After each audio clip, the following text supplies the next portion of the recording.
एक सपना विकसित भारत का, एक विजन विश्व स्तरीय रेल इंफ्रा का, एक लक्ष्य करोड़ों लोगों की रेल यात्रा के अनुभव को बेहतर बनाने का। ये सपना था माननीय प्रधानमंत्री श्री नरेंद्र मोदी का, ताकि हर रोज रेल यात्रा करने वाले करोड़ों सामान्य यात्रियों का जीवन बेहतर बने। भारत के विकास का लाभ उनके अनुभव को समृद्ध करे और इसी सपने की सिद्धि में माननीय प्रधानमंत्री आज अमृत भारत स्टेशन योजना के तहत देश के पुनर्विकसित 103 रेलवे स्टेशनों का उद्घाटन कर रहे हैं। ये अमृत स्टेशन पिछले एक दशक में भारतीय रेल के कायाकल्प का प्रमाण हैं।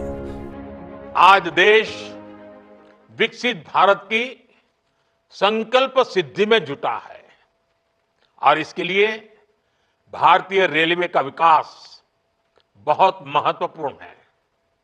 हमने देखा है पिछला एक दशक भारतीय रेलवे के ऐतिहासिक ट्रांसफॉर्मेशन का रहा है। रेलवे इंफ्रास्ट्रक्चर में एक विजिबल चेंज आया है। अमृत स्टेशन केवल स्टेशन नहीं बल्कि आधुनिकता, संस्कृति और सेवा का संगम है, जो स्थानीय आवश्यकताओं को ध्यान में रखकर डिजाइन किए गए हैं। यात्रियों के सुगम आवागमन के लिए बेहतर प्लेटफॉर्म, सुव्यवस्थित पार्किंग और एंट्री एग्जिट गेट, दिव्यांगजनों के अनुकूल सुविधाएं जैसे रैंप, लिफ्ट और एस्केलेटर। अमृत स्टेशन अब free wifi, LED display board और आधुनिक साइनेज प्रणाली से सुसज्जित हैं। स्टेशन की बिल्डिंग डिजाइन स्थानीय संस्कृति और विरासत से प्रेरित है। अमृत स्टेशन केवल यात्रियों के लिए ही नहीं बल्कि देश की अर्थव्यवस्था के लिए भी गेम चेंजर है। इन अमृत स्टेशनों से देश के 80 से अधिक जिलों की अर्थव्यवस्था को नया आयाम मिलने वाला है।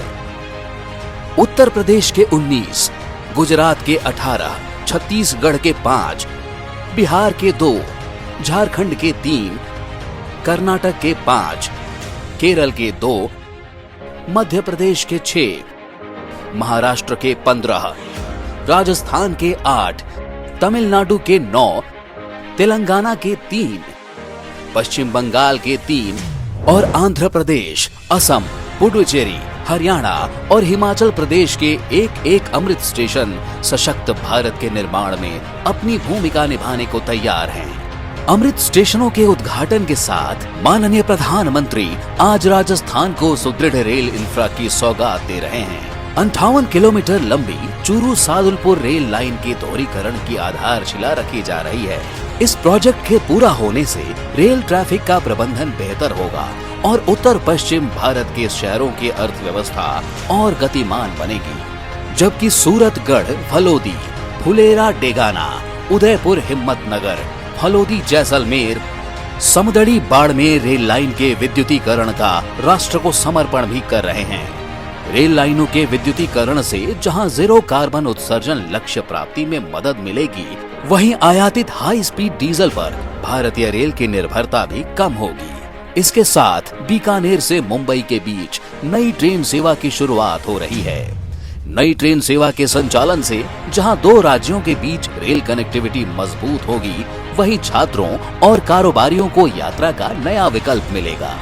रेल इंफ्रा का विकास विकसित भारत की दिशा में एक मजबूत कदम है, जो हिंदुस्तान के करोड़ों आम जन के सपनों को साकार करने वाला है, जिसका दायित्व स्पष्ट नीति, शुद्ध नीयत और निर्णायक क्षमता वाली मजबूत लीडरशिप ने उठा रखी है।